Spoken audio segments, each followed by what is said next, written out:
জয়গুরু। সকলকে আনন্দিত জয়গুরু।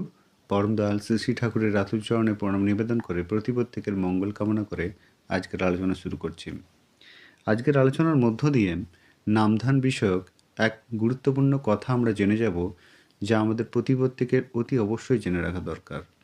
আমরা নামধান করি ঠিক আছে, কিন্তু এই পদ্ধতি অবলম্বন করে হয়তো করি না। আমাদের করায় হয়তো ভ্রান্তি আছে বলেই আমরা নামধানের সুফল খুঁজে পাচ্ছি না। তাহলে আলোচনায় যাওয়া যাক। একবার প্রফুল্লদা নামক একজন পরমদয়ালকে প্রশ্ন করছিলেন যে, নামই ছাড়া অন্য কাউকে ধ্যান করলে কি হয় না? পরমদয়াল শ্রী শ্রী ঠাকুর জানিয়েছিলেন, নাম নামই অভিন্ন। নাম করার সঙ্গে সঙ্গে নামীকে ধ্যান অর্থাৎ চিন্তা করতে হয়।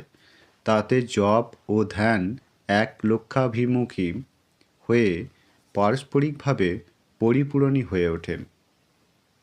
নাম ও নামীর সঙ্গে প্রতিটি সত্তার সম্বন্ধ নিত্য ও অবিচ্ছেদ্য।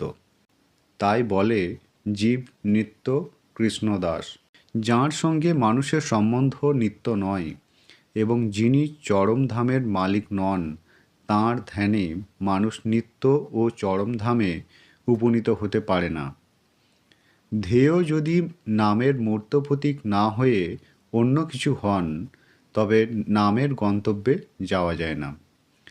হয় মাঝপথে থেমে যেতে হয়, না হয় দোটানা অবস্থার সৃষ্টি হয়। জপ্য নাম যাঁর দোতক, তাঁকেই ধ্যান করতে হয়, নইলে সংহত বিবর্তন ব্যাহত হয়। এমনকি সাধকের জীবন ওতে দ্বিধাবিভক্ত হয়ে যেতে পারে, কারণ নাম তাকে দেয় এক প্রেরণা, আর ধ্যান তাকে দেয় আর এক প্রেরণা।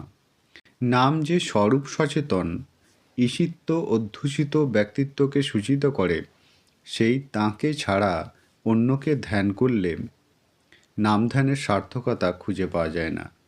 সাধন তপস্যা একটা বিজ্ঞান। আবোল তাবোল যা তা করলে বিবর্তন না হয়ে অপবর্তন হবার সম্ভাবনাই বেশি থাকে। তাই তো ধর্মের দেশ ভারতে আজ মানুষ খুঁজে পাওয়া যায় না, আর ধর্মের নামে চলে অজান আত্মম্ভরী মানুষদের আজব ধরনের আজগবি। আলোচনাটি এ পর্যন্তই। আলোচনা প্রসঙ্গে একাদশ খণ্ড পৃষ্ঠা 46।